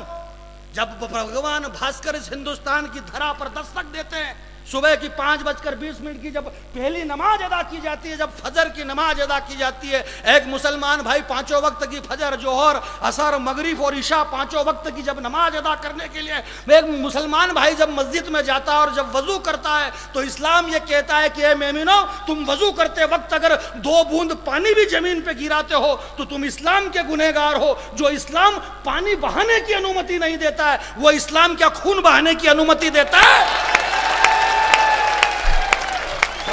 बहुत बढ़िया। आपका शुभ नाम क्या है? बैठ जाओ आप। नाम पूछने तो मालूम पड़ेगा, कहना तो पड़े नहीं कि बैठो आप। बहुत बढ़िया। आप खड़े हुए यही बड़ी बात है, कोई मामूली बात। अच्छे से खड़ा नहीं हुआ है जा रहा, आप खड़े हो गए, ये कोई मामूली काम तो है ही नहीं। बहुत बढ़िया। मैं आपके बीच में, यार मेरा थोड़ा क्या है शशि भाई, आज गला खराब है। और गला इसलिए खराब है क्योंकि अपना गला है तो खराब है रे भाई, जिनके गले होते ही नहीं क्या खराब हो गए उनके। तो मेरा इन दिनों थोड़ा गला खराब चल रहा है। मैं आपके बीच में एक कविता, इन दिनों की नई कविता पढ़ देता हूँ, लाल बहादुर शास्त्री जी। और अरे तो मैं कोई जात थोड़ी नहीं हूँ, मैं तो यूँ कह रहा हूँ, यूँ ऐसे कैसे जाए यार। हमने पप्पू भाई ने मेरे को बुलाया और मैं यहाँ पर आया हूँ। आज से 3 साल पहले भी मैं यहाँ पर आया था, और पहले इसलिए आया था क्योंकि पहले मेरे को बुलाया था तो मैं आया था। ये भी बताना पड़े नहीं तो यार क्यों आया था, पहले क्यों मेरे को बुलाया था तो मैं आया। कई बार ऐसा होता, परसों इंदौर का कवि सम्मेलन में ये खुद संचालन कर रहे शशि भाई, और एक कवित्री ने कह दिया, बोले मैं पहले भी आपके बीच में कई बार आई हूँ। 2 घंटे तक दिमाग खराब हो गया लड़कों का, कवि सम्मेलन नहीं चलाई हूँ। बोले यार ये पहले अपने बीच में क्यों आई? नहीं भाई क्या कारण कि अपने बीच में आई है, पहले बताना पड़ा। मार लफड़े हो गए, कैमरे वाले हो गए। अरे बोले क्या हुआ? बोले ये पे हमारे बीच में क्यों आई? नहीं आती तो आजू बाजू में आ जाती, बीच में क्यों आई? भाई समस्या ये कि बीच में क्यों आई? आजू बाजू में भी तो आ सकती थी, बीच में क्यों आई? तो ये सब बताना पड़ता है। हमारे बीच में ये बैठी हुई है और ये बैठे हुए और ये खड़े हुए और ये सारी बातें सब बता, मैं कन्फर्म करते हुए चलता हूँ। छोटी मोटी बातों पे आप लोड भी मत लेना मेरे दोस्त। मैं इस देश में हमारी आदरणीय डॉक्टर भुवन मोहिनी जी ने कहा कि रावण भी क्या कर लेंगे, अगर लक्ष्मण की मर्यादा रेखा को वो नहीं लांघती तो रावण क्या कर लेंगे। यह हिंदुस्तान की धरती है डॉक्टर भुवन मोहिनी जी, जो हिंदुस्तान की धरती, अंतरिक्ष को सीना चीरने वाली कल्पना चावला इस हिंदुस्तान की धरती पर पैदा होती है, झांसी की रानी लक्ष्मीबाई इस हिंदुस्तान की धरती पे पैदा होती है और इसी हिंदुस्तान की धरती पे एक सिंह वाहिनी माता इंदिरा गांधी पैदा होती है जो 1 लाख लोगों को सत्याग्रह डलवा देती है। इस देश के अंदर बहुत पहले 1 लाख लोग नीचे मुंडी करके बैठ गए, पाकिस्तान के सैनिकों को समर्पण करवा दिया था इंदिरा गांधी जी ने। कोई काम कुछ भी ऐसा कुछ भी नहीं, छोरा बको मत मुँह अयाणी मेहनत करूँ लपर लपर अयाणी करेगा मालूम है हमारा सत्यनारायण पटेल साहब से अच्छा संबंध है जेक जेरिया, तो इनको मतलब कोई माना डिस्टर्ब करोगा तुम कहीं? अरे भाई माना कि आपके इनसे अच्छे संबंध है, मेरे भी होंगे थोड़ा बहुत है? मेरे खानदान में बाल के भी बैरागी जी से लेकर सारा मैं खुद जानी बैरागी और ऐसा कुछ भी नहीं है। इसको टिकट देना है विधानसभा तो ऐसा अरे टिकट कहीं मजाक करो ना भैया, ऐसा अपने को ऐसा कुछ भी नहीं करना। बस मैंने भाई साहब से कहा कि या तो मेरे को आप आपके साथ रखो या फिर आप मेरे को मेरे साथ, ताकि मैं छोटी से छोटी बारीक से बारीक चीज़ों की जानकारी देता रहूं। आज क्या है ये समस्या का मेन कारण अरुण भैया क्या है? जो ताकत जिस जगह लगना चाहिए थी वो ताकत नहीं लगी, तो ये समस्या खड़ी हो गई। भाई जो ताकत आज राहुल गांधी जी में आना थी वो दिग्विजय सिंह में चली गई। समस्या ये हो गई वहां पे।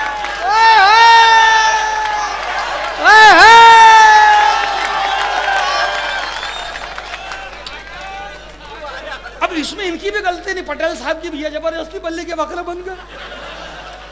मैं खुद आया था, ज्योतिराव सिंधिया जी आए थे यहाँ पे देपालपुर में, तो मैं भाई साहब ने कहा बोले यार जानी बाबू आपको आना पड़ेगा। मैंने कहा भाई आप शायद भारतीय जनता पार्टी के लिए काम करते होंगे। मैंने कहा मैं किसी के लिए काम नहीं करता हूँ, मैं मेरे माँ बाप के लिए काम करता हूँ, बाकी किसी से काम नहीं करता हूँ। ये पप्पू भाई भी कह रहे थे, बोले मेरे एक छोटे से निवेदन पे बड़े बड़े कवि यहाँ पर आ गए, तो इसमें इतना लोड क्यों ले रहे हो पप्पू भाई? आपने जितने पैसे हमने मांगे इतने दे दिए, इसमें लोड लेने की क्या जरूरत? इसमें निवेदन करने की कोई जरूरत नहीं। आप तो पैसा मांगे इतना दही तो फटाक से आई जाए साहब, यहाँ तो अमिताभ बच्चन दौड़े दौड़े आई जाए भैया, यहाँ सब पैसा चाहिए पैसा। ये तो पैसे का खेल है, कोई किसी का आभार व्यक्त करने की जरूरत नहीं पप्पू भाई, फोकट की बातें हैं। ऐसा जानकारी कई बार गलत सिस्टम हो जाता है। अब जैसे मैं रियल कह रहा हूँ कि आदमी कई बार बल्ली का बकरा बन जाता है, और बल्ली के बकरे कौन बनाते हैं? कोई बाहर वाले तो आते ही नहीं, अपने वाले। जैसे ये दशहरा आया तो दशहरे पे जिस बकरे की बलि चढ़ाएंगे तो कोई बाहर वाले थोड़ी चढ़ाएंगे, अपने वाले ही चढ़ाएंगे। कोई नहीं दिखा, बोले पकड़ लो पटेल साहब को। अब जो काम नहीं करना चाहिए वो काम। और बात ये है कि एक नई बहू अगर घर के अंदर आई है, उस बहू को उस घर के मर्यादा, उस घर के संस्कार के बारे में, रीति रिवाज के बारे में उस बहू को ये पता नहीं है, क्योंकि वो नई बहू हमारे घर पे आई हुई है। लाड़ी की याद थोड़े मालूम के लूण मरचा का डब्बा यहाँ रखा भाई, या तो जो जेठाणी बता रहा कि लाड़ी लूण को डब्बो यहाँ पड़ियो न मरचा का डब्बो आई पड़ियो न एड़ी में हल्दी भरी थकी है न हल्दी थोड़ी कम लाग गया, थारा जेठ जी का इड़ांदी नहीं भागे है। तो ये तो घर वाले को बताना चाहिए कि नहीं बताना चाहिए? अब मालूम है ही नहीं, वो सोनिया गांधी के पीछे पड़ गया। सोनिया अब वो बेचारी बहू है, उसको थोड़ी मालूम। ये तो यहाँ के लोग बताएं कि क्या सिस्टम है और क्या सिस्टम नहीं है, वो तो बाहर से आई हुई है। यहाँ वालों को बताना चाहिए ना। अभी 25,000 किलोमीटर की खाट यात्रा कर रहे हैं राहुल जी रुद्रपुर में। परसों तरसों वहाँ अमेठी में एक कवि सम्मेलन में कुमार भाई और हम उधर थे, तो वहाँ खाट यात्रा चल रही है भी राहुल गांधी जी का। आपने भी देखा होगा, पढ़ा होगा, सुना होगा, नहीं पढ़ा तो भी आप हाँ कर लो। नहीं, उससे अपना स्टेटस मेंटेन होता है कि अपन अखबार वगैरह पढ़ते रहते हैं और पढ़े लिखे लोग हैं, कोई गाँवड़े के थोड़ी नहीं है क्या। और भले हालांकि रहते सब गाँवड़े में ही अपन, पर जींस वींस फंसा के अपना स्टेटस मेंटेन करते हैं। 2,000 किलोमीटर की यात्रा राहुल गांधी जी खाट यात्रा कर रहे हैं अभी पटेल साहब। तो भाई बात ये है कि खाट की क्या जरूरत है? हमें राजघाट की जरूरत है, और राहुल जी राजघाट के आदमी है मेरे दोस्त। राजघाट से दौड़ना चाहिए। खाट पे आ गए, खाट पे से कोई समस्या हल हो रही क्या? खाट पे गए नहीं कि समस्या खड़ी। खाट तो समस्या का नाम है। तो ये ऐसे जो लोग हैं, इतने बुद्धिजीवी लोग, इनके साथ या तो मैं रहूं तो बताता रहूं कि नहीं खाट पे नहीं जाना अपने को राजघाट से दहाड़ मारना है, जो दहाड़ माता इंदिरा गांधी ने मारी थी। घाट पे जा रहे हैं तो नहीं, वहां तो मेरी नरेंद्र मोदी और ये सारे अटल बिहारी वाजपेयी और ये सब सुखी क्यों है? क्योंकि खाट पे गए ही नहीं। खाट पे गए नहीं तो सुखी, खाट पे गए नहीं कि टेंशन में आ जाओगे आप। इसलिए जो काम इन चीज़ों की जानकारियाँ क्या है कि भाई मैं तो कभी आदमी हूँ ना, जहाँ ना पहुँचे अनुभवी वहाँ पहुँचे, कभी तो कभी और नहीं विवेक, और कभी तो क्या है कि देश के बड़े से बड़े कवि तुलसीदास जी महाराज तक ने खुद ने कहा कि नहीं कभी तो विवेक कछु मोरे, लिख डारे अनुभव कागद कोरे। मैं कुछ भी कविता जैसा कुछ भी नहीं जानता हूँ मेरे दोस्त, बस आदमी के पास में एक अनुभव होना चाहिए, समय होना चाहिए और समय का एक सिस्टम होना चाहिए कि किस समय पे कौन सा काम कहाँ करना चाहिए। अब ये जो भीड़ है वहाँ तक बैठी हुई है, डॉक्टर भुवन मोहिनी जी श्रृंगार की बातें कर रही है, कपोल उधर झील झरने पहाड़ नदी, अब सापावारा बा बैठा बड़ा कहीं मालूम कि जो श्रृंगार कहीं भाई गलत जगह पर, उनको थोड़ी नहीं मालूम है। योगेंद्र जी ने इतनी बढ़िया वीर रस की कविता सुनी, ये तो आप और यहाँ हमेशा से ये पप्पू बिया और ये कवि सम्मेलन कराते रहते, तो मालूम है आपको। मेरे गांव में मैंने करा दिया है कवि सम्मेलन, तो एक वीर रस का कवि हमारे उधर वहाँ जयपुर के आ गए, अब्दुल गफ्फार साहब, अरे खूब छाती माथा ठोक्या बना है वीर रस का कवि। तो भाई बहन उठी उठी डरी डरी नाटी, अरे मैंने कहा बुआ जी बैठो, अरे को दादा इनका कहीं मेमदिया पीर की सवारी आवे क्या, कहीं ये छाते माथा क्यों ठोकी रही है यो? अरे मैंने कहा मेहंदीपुर की नहीं तो भाई अब्दुल गफ्फार को तो मेमदिया पीरी आई है, देखिए कहीं बेहरू जी आएगा कहीं, देखिए भाई वो तो गफ्फार है तो मेमदिया पीरी आएंगे, खूब छाते माथा मेमदिया। अब वो बेचारे गाँव की महिलाएं क्या समझे इनके बारे में। भुवन मोहिनी भी थी उस कवि सम्मेलन में, इसने भी श्रृंगार के गीत सुनाए, औरतें ने कुछ हो जाए ढोकरा उनके समझा बापड़ा करे कि जो कहीं है कहीं ये प्यार मोहब्बत, भाई इनके तो डायरेक्ट श्रृंगार का ही मतलब। भाई एक गांव के ठेठ गांव के कम पढ़े लिखे आदमी को अगर कहे कि यार ये खूबसूरत महिला है, एक लड़की है खूबसूरत और रवि की रश्मियाँ जिसमें से निकल रही है और इसकी खूबसूरती का वर्णन करना श्रृंगार में, तो वो क्या करे बेचारा, पढ़ा लिखा नहीं, वो तो खाली यूज कही सकेगा गणी रूपारी लागे तो खत्म गणा में खत्म गणी रूपारी गोरा गट गालड़ा तारा। तो वो छोरी भी बेचारी खाली इतो क्या होगी, इतराजे मत ही ज्यादा, बस इतराणो नहीं ज्यादा, इतना काम खत्म श्रृंगार को वहां। तो भाई हमारी जानकारी में नहीं, जो जानकारी में वही काम करो, तो ये हमारी जानकारियों में नहीं है मेरे दोस्त।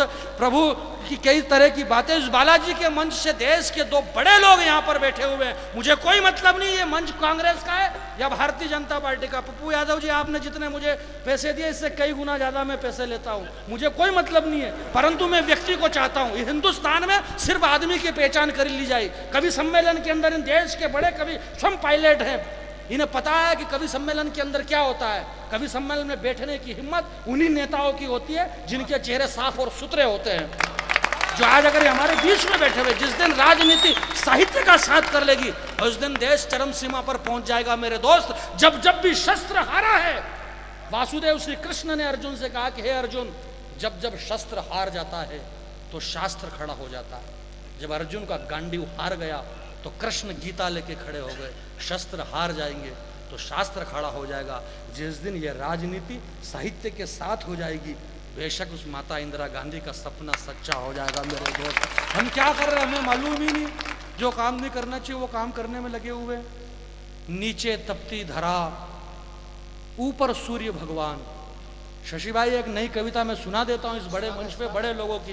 योगेंद्र शर्मा जी देश के बहुत बड़े कवि हैं, और वो इसलिए बड़े हैं क्योंकि मैं थोड़ा छोटा पढ़ रहा हूँ इसलिए ये बड़े। ये भी बताना पड़े ना कि यार ये क्यों बड़ा होगा, तो भाई मैं पैदा ही बाद में हुआ तो मैं क्या करूँ यार, मेरी उम्र ही छोटी है यार, मैं थोड़ा बाद में, भाई मेरे माता पिता की गलती मेरी थोड़ी गलती है क्या, मैं पैदा बाद में हुआ तो मैं क्या कर सकता हूँ। इसलिए योगेंद्र जी बहुत बड़े वीर रस के कवि हैं। मैं एक बात कहना चाहता हूँ कि उन जवानों का कोई भी नहीं है इस दुनिया में, कोई सी पार्टी हो, कोई से भी प्रधानमंत्री हो, उन जवानों का कोई भी नहीं है। उन जवानों से जाकर के पूछा जाए, जब एक दो कौड़ी के कन्हैया कुमार ने उन जवानों के ऊपर कीचड़ उछाला, उन शहीदों, उन देश के सरहद के जवानों पे कि ये व्यभिचारी हैं, रेप करते हैं, बलात्कार करते हैं सेना के जवान, उस वक्त हिंदुस्तान क्यों मौन रह गया। सड़कों से उड़ती हुई कह रही ये खबरें हैं, कोई तो बताए हमें, हम सैनिक हैं या बलि के बकरे हैं। क्यों खड़ा किया वहां पर मेरे दोस्त। मालवा के अंदर कविता होती है, योगेंद्र शर्मा जी को बताया जाए, दीदी अंजुम जी जानती है, ये मालवा है। दिल्ली के अंदर कवि सम्मेलन हम जाते हैं, वहाँ कहते हैं वो लोग बोले यार मालवे के अंदर कविता नहीं सुनी जाती है, मालवे में कविता नहीं सुनी जाती है, मालवे में मिमिक्री और चुटकुले सुने जाते हैं। मैं बताना चाहता हूँ उन लोगों से कि पूरे दुनिया में अगर कविता का निर्माण हुआ है तो मालवा से हुआ है। क्षिप्रा मैया की तट पर बैठ करके दुनिया की पहली कविता बाबा कालिदास ने मेघदूत का निर्माण किया इसी मालवा की धरती पे। कहीं शिव मंगल सिंह सुमन, कभी डॉक्टर श्री कृष्ण सरल, कभी बाल कवि बैरागी, कभी माणिक वर्मा, कभी जानी बैरागी, कई लोग हुए। क्या बात कर रहे हैं, बहुत बड़ा आइटम है। ये कभी बशीर बद्र को जन्म देता है उर्दू शायरी में, ये कभी डॉक्टर राहत इंदौरी को जन्म देता है। ये मालवा मेरे दोस्त, मालवे के अंदर कविता नहीं सुनी जाती है, क्या बात कर रहे हो आप। नीचे तपती धरा, 2 लाइन सुने और अब मैं आपसे ये नहीं कहूँगा कि आप तालियां बजाइए मेरे दोस्त। एक नई कविता इन दिनों बन पड़ी है और सारे लोग पहली बार सुनेंगे, पीछे से आगे पीछे वाले सब। मैं जब नीचे गया तो लोगों ने मेरे से कहा, मित्र लोगों ने बोले यार जाने बाबू कहीं नयो आइटम है तो सुना जो। मैंने कहा कविता के आइटम नहीं किए कि हम तो इन्हें आइटम ज समझा न, कविता के आइटम नहीं किए तो कोई बात नहीं, हम तो खुद आइटम हो। तो मैंने कहा बेटा मैं आइटम ही हूँ और आइटम जैसा ही चल रहा हूँ, आप सुने। उनको भी भैया बोलना पड़ता है मेरे को, नहीं तो अभी हाल मालूम पड़ा कि मेरा डुप्लीकेट ये खड़ा करके लेके आ जाए। एक तो मेरे डुप्लीकेट बहुत चल रहे हैं इस देश में, सबसे बड़ी समस्या ही यही है। एक ग्रुप होता है घूमटी ग्रुप, ये जैसे होटल है जैन भोजनालय, ये श्री राम रेस्टोरेंट, बढ़िया अच्छी बड़ी होटल है नहीं। एक ग्रुप ऐसा होगा वो फोगटे, फुर्सती उनको कोई काम नहीं, वो एक फुर्सती को पकड़ेंगे, बोले कहीं कर रही हो रे, बोले कहीं भी नहीं, कटी क्या सोयाबीन, बोले हो कितना का निकलिया 6 हाथ क्विंटल भी आ रहा है, कहीं लाखोड़ो भी आ सोयाबीन। तो तू एक काम करके श्री राम रेस्टोरेंट है नहीं, हमें घुमटी फंसाई था, घुमटी, बस वो घुमटी फंसवाने का काम करेंगे।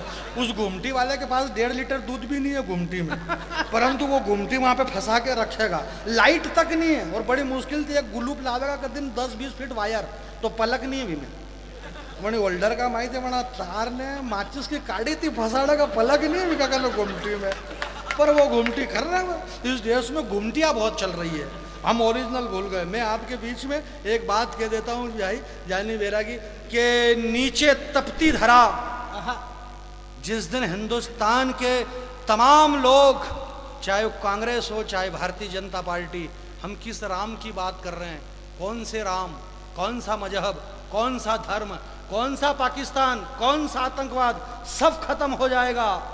नीचे तपती धरा, ऊपर सूर्य भगवान, बीच में खड़ा एक सरहद का जवान, टकटकी निगाहें से तिरंगे को देखता है। उस जवान की नजर में तिरंगा क्या है, टकटकी निगाहें से देखता है तिरंगा, ये लहराता रहे बस, इसकी रक्षा करना ही काम समझ बैठा। संतों के उपदेश सुनने की भला फुर्सत कहाँ थी उसे, जो वो उसे अयोध्या का राम समझ बैठा। इस दुनिया में अगर उस तिरंगे को हमने भगवान मान ले, हिंदुस्तान के हिंदू मुस्लिम सिख ईसाई, तो उससे बड़ा कुछ भी नहीं हो सकता है। मैं सुस्ताना चाहता हूँ थोड़ी देर उसकी छाँव में, छाती के छाले जो उतर आए थे उसके पाँव में। क्या बात है, मैं सुस्ताना चाहता हूँ थोड़ी देर उसकी छाँव में, छाती के छाले जो उतर आए थे उसके पाँव में, पता नहीं क्यों आत्मा मेरी घुटने लगी है। एक जवान क्या कहता है, 19 साल से ये काम हो रहे हैं मेरे दोस्त, 18 बार अटैक किए गए पाकिस्तान पे, 18 बार। वो सेना का जवान कहता है कि पता नहीं, जब कन्हैया कुमार ने उनके चरित्र पर उंगली उठाई सेना के जवानों पे, तो एक लाइन में शायद पीछे के लोग भी ये बता दे कि कविता आप सुन रहे हैं और समझ रहे हैं। जब कन्हैया कुमार ने कीचड़ उछाला तो वो सेना का जवान कहता है कि नीची तपती धरा, ऊपर सूर्य भगवान, बीच में खड़ा सरहद का जवान कह रहा है कि सुस्ताना चाहता हूं थोड़ी देर तेरी छाँव में, छाती के छाले उतर आए जो मेरे पाँव में, ये इज्जत शोहरत दौलत से भला मेरा क्या काम जी, मेरे चरित्र पे कीचड़ उछाला गया, उस वक्त कुछ तो बोलते 56 इंच सीने वाले राम जी। आपकी तालियां उठे पीछे तक, मैंने कविता की बात कह दी है। जब सेना के जवान पर पुनः व्यभिचारी कहा गया, भला तुम्हारी इज्जत शोहरत दौलत से मेरा क्या काम जी, पर मेरे चरित्र पे जब कीचड़ उछाला गया, कुछ तो बोलते 56 इंच सीने वाले राम जी। अरे पता नहीं क्यों अब मेरी आत्मा घुटने लगी है। जब से सड़क छाप लोगों की उंगलियां सरहदों पे उठने लगी है, वाह वाह, जब से, और मैं आपसे अब ये नहीं कहूंगा कि ताली बजाना, आप पंक्ति सुने, आप सुनते जाए कि मेरी आत्माएं घुटने लगी है जब से सड़क छाप लोगों की उंगलियां सरहदों पे उठने लगी है। अरे मैंने तुमसे क्या मांगा, भूख लगी तो भूखा रहा, प्यास लगी तो खून समझा, भूख लगी तो प्यासा रहा, भूख लगी तो भूखा रहा, प्यास लगी तो पानी समझा दुश्मन के खून को, पर कभी ठंडा नहीं पड़ने दिया अपने जुनून को। नींद आई तो सो गया माथा टिका कर बंदूक की नाल पर दाग नहीं लगने दिया भारती के देदीप्यमान भाल पर। भूख लगी तो भूखा रहा, भूख लगी तो भूखा रहा। आपकी कमजोर तालियां जानी बैरागी को कमजोर करती है मेरे दोस्त। मैं एक बात कह रही हूं थमाने नहीं विश्वास कर, जो मारी बात रो छोरो बैरागी जात रो सपनो आयो ऐसो आधी रात रो जैसे माधुरी दीक्षित के लायो नात रो। ये 1.5 घंटे तक कर सकता हूं मैं और करूंगा, परंतु पहले आपको कविता सुनना पड़ेगी और ये कविता मैं पूरी करूंगा। पीछे तक के लोगों की जिम्मेदारी है, एक नई कविता मेरी। भूख लगी तो भूखा रहा, प्यास लगी तो पानी समझा मैंने दुश्मन के खून को। पतरावारा रपटी मत पड़, जो पतरा पे थी मालूम पड़ा पतरा पे थे रपटी पड़िया। पानी समझा मैंने दुश्मन के खून को, पर ठंडा नहीं होने दिया अपने जुनून को। नींद आई तो माथा टिका कर सो गया बंदूक की नाल पर दाग नहीं लगने दिया भारती के देदीप्यमान भाल पर। क्या खाना क्या पीना योगेंद्र भाई, क्या पीना क्या खाना, क्या पीना क्या सजना क्या संवरना, इस सरहद का हर हिस्सा मुझे घर लगने लगा है। और दुश्मनों से डरना मेरी फितरत में शामिल नहीं, मुझे अपनों से डर लगने लगा है। मुझे अब अपनों से डर लगने लगा है। 4 लाइन मेरे सुने मेरे भाई। देश के अंदर बम विस्फोट हो रहा है, आतंकवादी बम फोड़ रहे हैं जगह जगह। जयपुर में बम, बेंगलोर में बम है। ये बम क्यों फट रहे? बम क्यों फटता है भाई? वो बम है तो फटेगा, इसमें इतना लोट लेने की कोई जरूरत नहीं अपने को। क्यों बम फट रहे हो, बम फट रहे भाई? बम है तो फटेगा, फटेगी तो हो ही नहीं सकता, फटेगा। जैसे भुवन मोहिनी जी कह रही थी, हमारे पप्पू यादव जी बोले इनका सर ऐसा और वैसा और ये बाल, तो इसमें इतना लोड नहीं लेना चाहिए देश के गंजे लोगों को। गंजा होना क्या है? मर्द की ओरिजिनल पहचान गंजा है। नहीं हंसने की बात नहीं, सही कह रहा हूं मैं। आपने आज तक एक भी औरत गंजी देखी क्या? जितने गंजे मिलेंगे आदमी ही मिलेंगे, औरत गंजी हो ही नहीं सकती। जब औरत गंजी नहीं हो सकती तो फिर कौन होगा? मर्द। गंजा होना मर्द की पहचान है, इसलिए अपने कॉन्फिडेंस को कभी लूज मत होने देना। बम फट रहे ना, ये बम क्यों फट रहे हैं भाई? उस बम से पूछो ना कि तू क्यों फटा। फट रहे जानी बात बढ़िया निकाली बात में। और मैं बहुत जोरदार बातें करता हूँ पर कोई मानने के लिए तैयार नहीं। मैं तो कई सारी इस देश में फैशन और डिजाइनों को लेकर के कितनी सारी बातें करी। वो हमारे दिनेश देसी जी ने बोले आदमी की पूछड़ी होती तो कहीं कर दो। हालांकि ये खुद पूछड़ी जैसा ही लग रहा है, कोई नई बात नहीं है, खाली दिखती नहीं है इसकी पूछड़ी, पर ये ऐसा ही आदमी की पूछड़ी के आदमी की है। दिनेश भाई कई डिजाइनें चल गई, कई फैशन है। ये मोबाइल ने कपड़े ने लत्ते ने, इधर से हाथ फंसाना ने, इधर से, ये तो सब पुरानी हो गई। अब तो नई नई फैशन है, गांव तक में आ गई। आप 2 महिलाओं से बात करते हुए सुन लो, कहीं भाभी जी कहीं कहीं रहा, कहीं नहीं। रोटी बनेगी? बोले हो। बोले हमारा? बोले मारे रोटी नहीं बनानी। बोले अपना तो यह समस्या रखी ही नहीं। बोले कहीं बात करो। बोले हो मैं तो कर ही लो बड़ो ऑपरेशन। फैशन चल गई है यूं, ऐसी ऐसी फैशन। बोले कहीं बात कभी कराए? बोले 4 महीना हो गया हमारे। कठे कराए? बोले कबाड़िया करना। कबाड़िया? बोले कबाड़िया को हाथ अच्छो हाथ, वो कबाड़िया का हाथ बहुत अच्छा है उसमें। बोल कबाड़िया भाई? कबाड़िया को है नहीं भाभी हाथ अच्छो है। मारे देराणी भी कराया तो कबाड़िया करने पड़े है ना, टांका पाक की क्या कोनी भैया दरी का ऐसा नहीं वही सके हो। कबाड़िया का हाथ तो अच्छा है। हमारे देराणी कहीं कहो तो हमारे देराणी के घर में कोई केवा वारो न होना और 2 ही जना रे है, कोई परहेज हरेज नहीं रखा होगा तो टाका पाकी क्या है? कहीं नहीं बात परहेज रखना पड़े, नहीं तो हाथ तो कबाड़िया का घणो अच्छा है यो। ऐसी ये फैशन है चल गई गांव में। बंबई से जो महानगर की फैशन है गांव तक आ गई आजकल। गांव में वो जो दुनिया भर की फैशन है बंबई गांव में बैठे बैठे देख लो आप। औरतें वो अभी ठंड का टाइम आएगा, ओटला पे बैठी बैठी नाकसा लेती जाएगी, वाता करेगा। बोले देखो तो टीवी में वो वाह वाह देखो तो सही आना औरता उनका दिल पे रांडा उनके एक चिंदो को नहीं हो नहीं देखो तो कैसे उलार को हटार की उल रही है बाप एक चिंदो को नहीं भाई ऐसो मारती तो नहीं देखा अरे बा ऐसा चिंदा आपने पेरला था अपना बाप के घर में बारते निकला है तो वहीं तू डोकरो बीड़ी पीतो थको क्या अगर ऐसा चिंदा थू पेरी लेने तो हूँ भी घर में तो नहीं निकलू वो तो डोकरे का भी कॉन्फिडेंस है हमारे यहाँ तो मालवा के डोकरे तक के इतने कॉन्फिडेंस जो 80 साल का डोकरा हो जाएगा पर वहाँ ओटला पे बैठो बैठो बाबड़ी का लाइडा करेगा जहां तक भी ने पाइजेब की आवाज आई कि फटाक दी गोगड़ी यूं यूं यूं न फिर बोलेगा खकारो करतो तो कौन कौन दींजाक लाइडे जबकि उस डोकरे की कोई वैल्यू नहीं है पर वो अपना रखता है अस्तित्व उसका जब डोकरे की वैल्यू क्या है शादी ब्याह में अगर कंकु पत्री छपे तो डोकरे का नाम रहता है सबसे नीचे विनीत शिव नारायण जी पंड्या विनीत अब वन डोकरा के शिव नारायण ने कहीं भी मालूम नहीं विनीत यही मालूम नहीं करना छोरा है धर्मशाला कैसी करी है नहीं ये लुगदी करेगा कि ये खोपरा पाक करेगा कहीं मतलब नहीं विकी मर्जी के साग तक नहीं रहते भी छोरा वो डोकरो पूरा शादी में क्या करे के वटलाक दाना साग कर लो रे वटलाक दाना साग कर लो रे बीड़ी वगैरह तरिशा करे वो डोकरो पण सापो आपो बांधन रहेगा अतो कॉन्फिडेंस थी वो डोकरो क्योंकि वो उस घर का मालिक है ये हिंदुस्तान के संस्कार है हम बूढ़े बुजुर्ग लोगों का आज भी सम्मान करते हैं हमारी ये आदरणीय कह रही थी आसाराम बापू और फलाना बापू आज से अगर इकबाल साहब ने ये कहा कि हिंदुस्तान की पहचान अगर है तो पग पग पे लगता साधु संतों का डेरा इस हिंदुस्तान की पहचान उन साधु संतों से पहचान है मेरे दोस्त और ये कॉन्फिडेंस हमारा कॉन्फिडेंस हो सकता है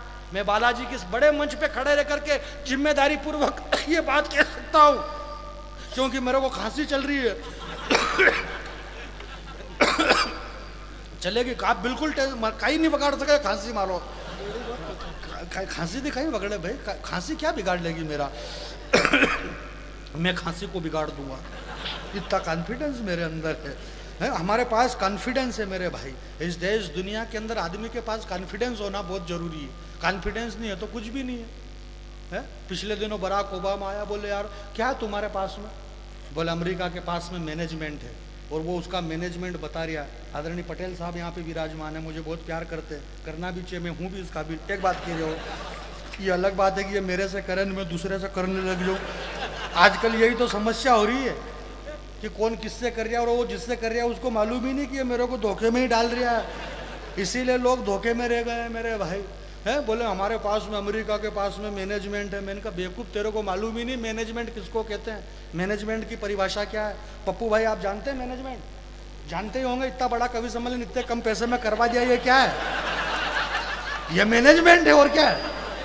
इनको बुलाया उनको बोला अरे दीदी आपको आना पड़ेगा अरे शशि भाई आपको आना पड़ेगा आपको ये सब मैनेजमेंट कम खर्चे में बड़ा काम कर देना अच्छा काम कर देना कम समय में देश के बड़े इन लीडरों को यहाँ पर बिठाना मैनेजमेंट है बराक ओबामा ने कहा बोले तुम्हारे पास में मैनेजमेंट से क्या मतलब मैंने कहा हमारे हनुमान जी बालाजी महाराज दुनिया के पहले मैनेजमेंट गुरु बोले इनके पास क्या मैनेजमेंट मैंने कहा कोई खर्चा नहीं और काम टनाटन हनुमान जी का एक हनुमान चालीसा सुनाओ 2 मंगलवार कर दो 100% काम टनाटन बगैर फ्लाइट बगैर ट्रेन बगैर बस लंका में जाके राम की क्या साख कर दी माचिस की तीली से घासलेट तक सामने वाले का और पूरी लंका जला के राख कर दी अगले का मैनेजमेंट देखो आप घासलेट तक हमारे वाला को तेल बोरी पट बांधी पावक देव लगाए कपड़ा तक रावण का माचिस तक रावण की घासलेट रावण को हगरोई रावण को और पूरी लंका जला के राख कर दी अगले आदमी का मैंने अगर रामचंद्र जी को लंका जलाना पड़ती तो कहाँ से लाए घासलेट एक कूपन पे 3 लीटर डंगती नहीं मिल रही हो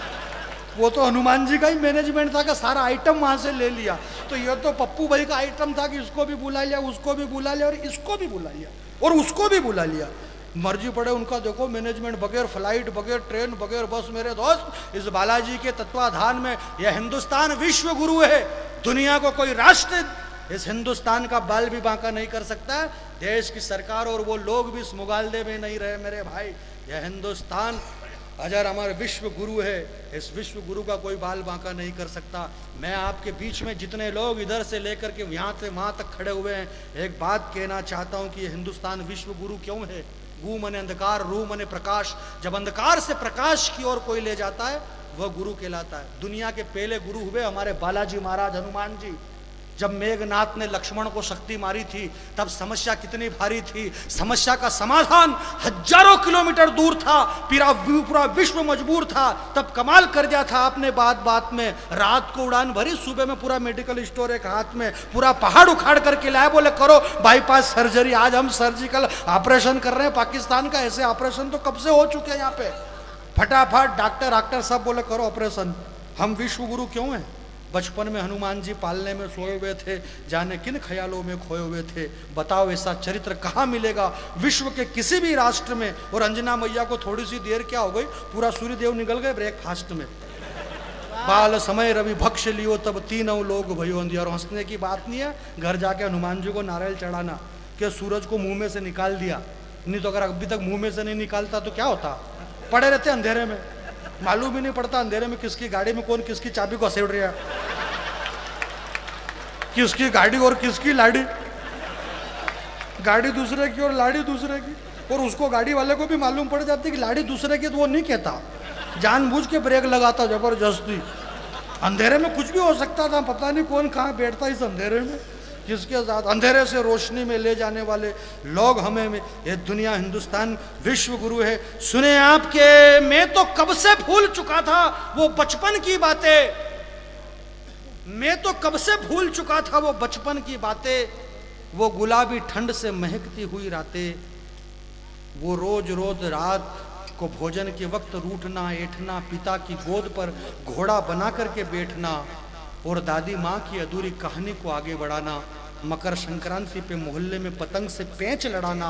एक लाइन कविता की मैं पढ़ देता हूँ। वो सेना का जवान सरहद पर खड़ा हुआ अपना दर्द व्यक्त करता है, आशीष शशि भाई, कि मैं तो कब से भूल गया था वो दादी माँ की अधूरी कहानी को आगे बढ़ाना, मोहल्ले में पतंग से पेंच लड़ाना। वो मेरी बचपन की अधूरी कहानी पता नहीं कहीं भटक गई है, और मोहल्ले में कटी मेरी पतंग तो सरहद पे जाकर के अटक गई है। वाह, आपकी तालियां उठे मेरी पंक्ति की। मोहल्ले में कटी पतंग तो सरहद पर जाकर के अटक गई है। वो सरहद पे जो पतंग अटी हुई है, मैं उन देश के जवानों को प्रणाम करता हूं और आपको बहुत बहुत प्रणाम करता हूं। और प्रणाम करने के साथ मेरे को खांसी चल रही है, इसलिए मैं मेरा स्थान ग्रहण करूंगा, क्योंकि मेरे पास मेरा स्थान है। नहीं होता तो मैं नहीं बैठता, मेरा स्थान है इसलिए मैं बैठूंगा। बहुत बहुत धन्यवाद। अरे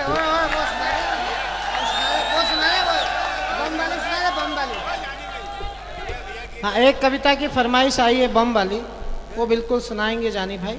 जो लोग जा रहे हैं उनसे मेरा निवेदन है, आप एक एक करके जाइए। नहीं, आप पढ़े लिखे लोग एक साथ खड़े हो गए, एक एक करके खड़े होते हैं कि नहीं होते हैं? सब एक साथ इतने खड़े होंगे तो क्या होगा? अरे पढ़े लिखे जनरल डायर ने जलियांवाला बाग के अंदर गोली कांड किया, हजारों लोग मर गए, झुंड के झुंड। कौन कौन मरा अभी तक नाम मालूम नहीं है, परंतु भगत सिंह, सुखदेव, राजगुरु, चंद्रशेखर आजाद, ये सब एक एक करके गए। तो पूरा देश आज भी उनको पूज रहा है कि नहीं पूज रहा है? आपको जाना है, आप एक एक करके जाओ, झुंड के झुंड मत जाओ मेरे दोस्त। मुझे इस बात का गम है, जाते जाते मेरी लाइन सुने आपके, मुझे इस बात का गम है कि मेरा नाम बम है। मेरे बाद में आपको शशिकांत यादव जी की एक नई कविता आपको सुनना है। मुझे इस बात का गम है कि मेरा नाम बम है, मैं जब जब भी फटा हूँ खुद की नजरों में खटा हूँ, मैं हर बार यूं ही छला गया हूँ। और ये एको साउंड क्यों बढ़ा दिया भैया आपने? देखो ये इसको प्लेन में गाता थोड़ी हूँ क्या? बिल्कुल गाऊंगा तो 20 सेकंड में आ जाऊंगा। मैं हर बार यूं ही छला गया हूँ, और बिस्मिल के हाथ से निकला और हिजबुल के हाथ चला गया। जो लोग कविता सुनना चाहते हैं आप जरा एक बार ताली बजाइए। मैं देश के उस बड़े कवि को बुलाना चाहता हूँ जिसने कई बार दिल्ली के लाल किले से अपना संचालन करके ये बताया कि मालवा की कवि मिट्टी कवि को पैदा करती है। शशिकांत यादव उस बड़े कवि का नाम है, उस बड़े मंच संचालक का नाम है जिसका इंतजार दिल्ली का लाल किला करता है। जितने लोग सुनने वाले हैं जरा आप एक बार ताली वाली बजा दें, और एक कविता शशि भाई की भी हो जाए तो सबको अच्छा लगेगा। शशि भाई एक पढ़ दो। जो लोग जाना चाहते हैं